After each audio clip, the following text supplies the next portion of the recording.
Hello বন্ধুরা, কেমন আছেন সবাই? আশা করি সবাই ভালো আছেন, আমিও অনেক ভালো আছি। তো আজকে আমি রান্না করব মামনির জন্য খিচুড়ি। তো খিচুড়িতে কি কি দিব, কীভাবে রান্না করি সেটা আজকে আপনাদের সাথে শেয়ার করব।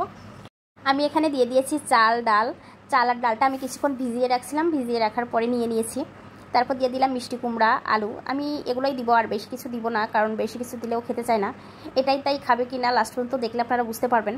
তারপর দিয়ে দিব একটা পেঁয়াজ কুচি আর কয়েক রসুন কুচি।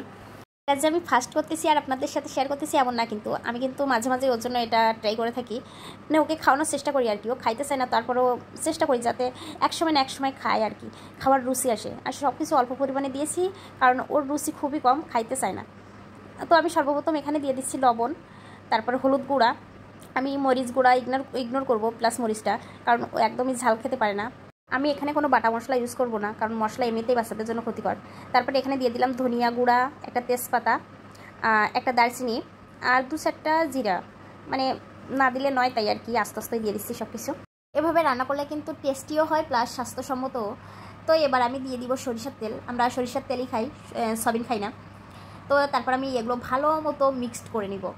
আমরা নিজেরা যখন রান্না করি তখন কিন্তু এখানে অনেক মশলা ইউজ করি, প্লাস এভাবে আমি মাখিয়েই খিচুড়িটা রান্না করি। তো আপনারা কে কে এভাবে মাখিয়ে রান্না করে খেয়েছেন অবশ্যই কমেন্ট করে জানাবেন। তারপরে আমার মাখানো হয়ে গেলে আমি এখানে পর্যাপ্ত পরিমাণে পানি দিয়ে এটা চুলার উপর তুলে দিব।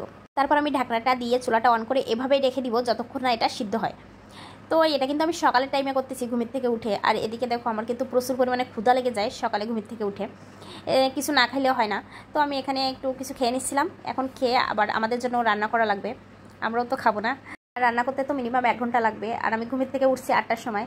তো এতক্ষণ তো না খেয়ে থাকা যায় না। মামনিরটা আগে করে নিচ্ছি, যেহেতু ওকে আগে একটু খাওয়ানো লাগবে। এখন অলরেডি 8টা+ বাজে। এদিকে আমার চাউল ডাউল সিদ্ধ হয়ে গেছে, আমি এবার এটা ঘুটে নিচ্ছি।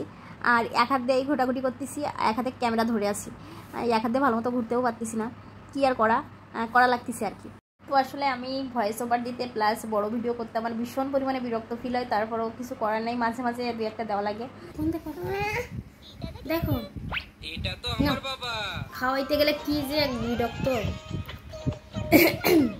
এটা তো আমার মা, ঘন্টার পর ঘন্টা বসে থাকা লাগে, তাও ঢুকতে চায় না। বাচ্চাও আর বলবো, দুঃখের কথা, প্রতিদিন একই কাহিনী। 3 বেলা খাওয়াতে গেলেই পুরো বিরক্ত হওয়া লাগে, ঘন্টার পর ঘন্টা নিয়ে বসে থাকা লাগে। এত কষ্ট করে ওর জন্য একটার পর একটা রান্না করি, আর ও এরকম কাহিনী করতে থাকে। মানে তার না বললে তার কোনোভাবেই গালের ভিতরে দেওয়া যাবে না, আর গালে দিলেও হয় থু করে ফেলাই দেবে না। যত বড় হচ্ছে তত আরও বেশি বদমাইশ হচ্ছে। আগে ছোট ছিল, ভালো ছিল, জোর জবরদস্তি করে খাওয়ানো যেত, এখন কোনো মতেই তার খাওয়ানো যায় না। আমি কিন্তু একটা চামচও তার গালে দিতে পারি নাই, সে কোনোভাবেই আমাকে দিতে চলতে থাকে 3 বেলা।